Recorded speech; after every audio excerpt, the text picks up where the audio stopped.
Today, I have two major stories for you. The first one happened in 2019, early 2019, and it was about I was selling books. I was doing door-to-door selling of books. At that time, I was a newly recruited teacher under Ghana Education Service. I was recruited in 2018, and up to early, I worked for 7 months. I was not being paid. The system in Ghana. You will be recruited, you start working for a very long time and you are not being paid. And life was very difficult. At that time, I had been doing my book selling business. In fact, that for the book selling business, I've been doing that one since 2014. So I continued. So I realized that if I had to keep quiet, things are going to be hard for me. So I started going around selling my books, trying to just survive. Okay, so I also had a brother who was assisting me. He is John Atia. We were selling books on the Spintex Road in Accra here. And we went to the first person that day. We got to the first person, and then I tried to speak to him about the book I had, and then she could buy for her child and all that. She looked at me and shouted at me and said, "I don't need it." I said, "I don't need it." Hey, in fact, that shout pushed me back a little, but I still continued. I went to the second person, the person didn't mind me. I went to the third person, the person shouted at me again that she didn't also need it. Okay, I continued till the 10th person, and none of them bought the book I was selling. And in fact, that day, I had nothing in my pocket, not even one cedi. So I went and sat down and started crying. I said, "Oh God, why did you put me in this situation? That I have to go around talking to people and they are shouting at me like this. I cannot even make a sale and I can't even get food to eat." Then I encouraged myself and then I said, "Oh, Winston Churchill said, courage is moving from failure to failure without loss of enthusiasm." So I continued. And guess what? The next person I went to, I met a member of parliament for one of the constituencies in Ghana. He was barbering his hair in one of the barbering salons on the Spintex Road, Community 18. Those who know Spintex, Community 18 Road, he was there. Now, so I entered there, greeted them. In fact, it's when I entered and greeted, initially I didn't even notice he was there, but as I started speaking, I noticed him and I know him. Though he didn't know me at the time, but I knew him. So I spoke and finished. And he said, "Young man, can I see a copy of your book?" He took the book, read the book and said, "Who wrote it?" And I said, "Oh, I'm the one who wrote it." He said, "How much is a copy?" And at that time, I think a copy was about 5 cedis. He said, Can you supply me?" I think he asked me to supply him 150 copies. And that day, I was having 130 copies. And most of the time, I wouldn't even sell up to 100. But he said, "If you can supply me 150, I want to buy and give it to some students in my constituency." And I had to run back home. I had to give him all the 130, run back home and take additional 100. Came and added him the 30. And then he was able to, I was able to meet the demand he was asking for. At the end of the day, he bought all the books that I had sent out that day to sell. I had my money in cash. In fact, that was the first day I made about, I think that day I was able to make, I can't remember the exact amount, but it was close to 500 Ghana cedis that day. Yeah, that was the first time of making that amount that in my life. Now, that's the first story. I will later tell you about the lesson I learned from that. Okay. The second story is when I was in senior high school. I was part of those who did the 4 years, and those days, before you even finish, you would have written object in your third year, and you have results that you could even apply for a university. I wanted to apply for university, and that was in 2013 when I had completed. In fact, 2013, that was the year I completed SHS.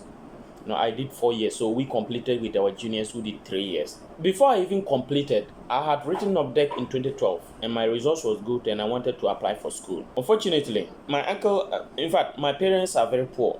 So it's my uncle who was taking care of me. So my uncle bought one form for me, and I needed to buy another form because I didn't want to just leave and be waiting for only one school. So I didn't also have money, and I didn't also want to put pressure on my uncle. What did I do?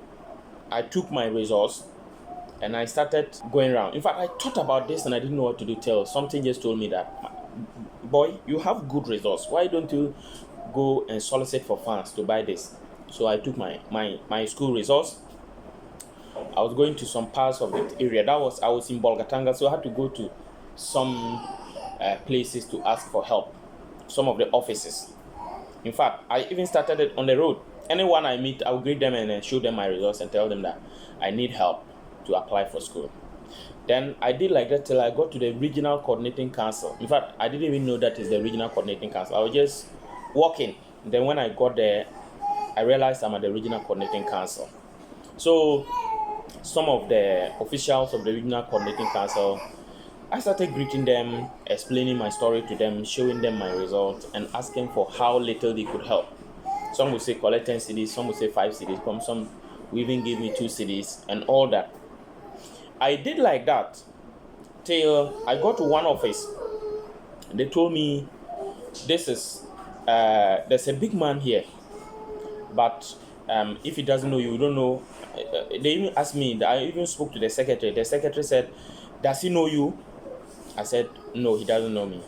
I don't even know him. I'm just asking to go and talk to him. The woman said, if he doesn't know you, he may not listen to you. So, but she didn't want me to go. She actually, what she spoke, and I understood it, but I still was courageous. I said, let me talk to him and see. She gave me the go ahead. She spoke to the man. The man said, let him come in. I went. The man said, how may I help you? I showed him my results and I asked for his support to help me. In fact, at that time, the form was 125 cedis.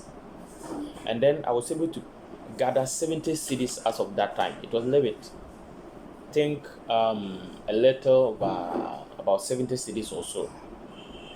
He took the result. He looked at it and he said, so you wrote this exam. This is not your final exam. You wrote this exam when you were in third year, right? I said yes.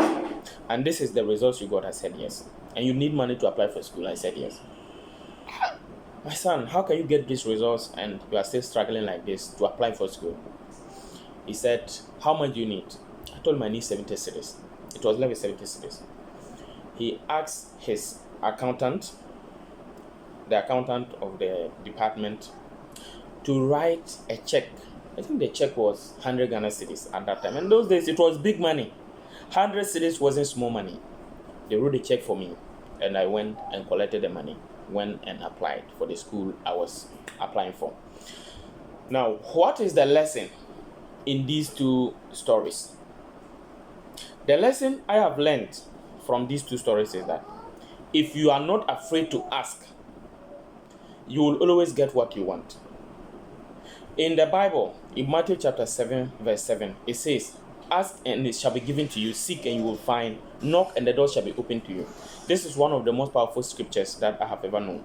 Majority of the time, or most of the time, most of us, what we are looking for, we don't ask for it, and that is why we don't get. If you have the courage and the enthusiasm to go and ask for what you're looking for, you will always get it. You'll be shocked that some of the things that you have been sitting on for years now and you are afraid to ask, you could get it. Even if you ask and you don't get, they could give you ideas. The person that you are asking for could give you ideas about how you can possibly get what you are looking for.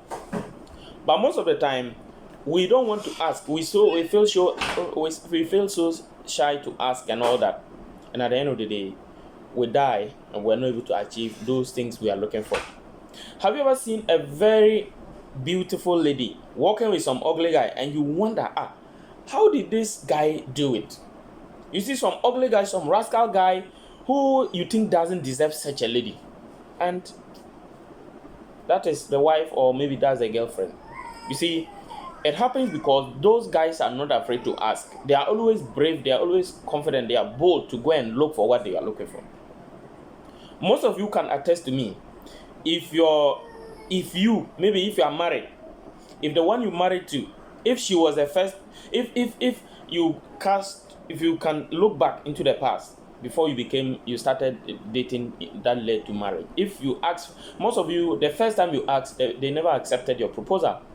For me, I asked several times and my proposal was not accepted. What do I want to say? I want to say that if even our parents, when they asked the first time and maybe probably they did not accept, if they were to give up there, that would have been the end. But they didn't give up and they proceeded, and that's where they finally got married to who they married to. So if you are not afraid to ask for what you want, you will always get what you are looking for. That is not the only scenario. There are several other examples that I can go on and on. But the long and short of it is that you have to develop the courage to ask for what you're looking for. Attend programs. And when you attend events and programs, you see, you should learn to network with people. Don't always wait for people to come and greet you first before you greet them. You should always be the first person to look for people and greet them.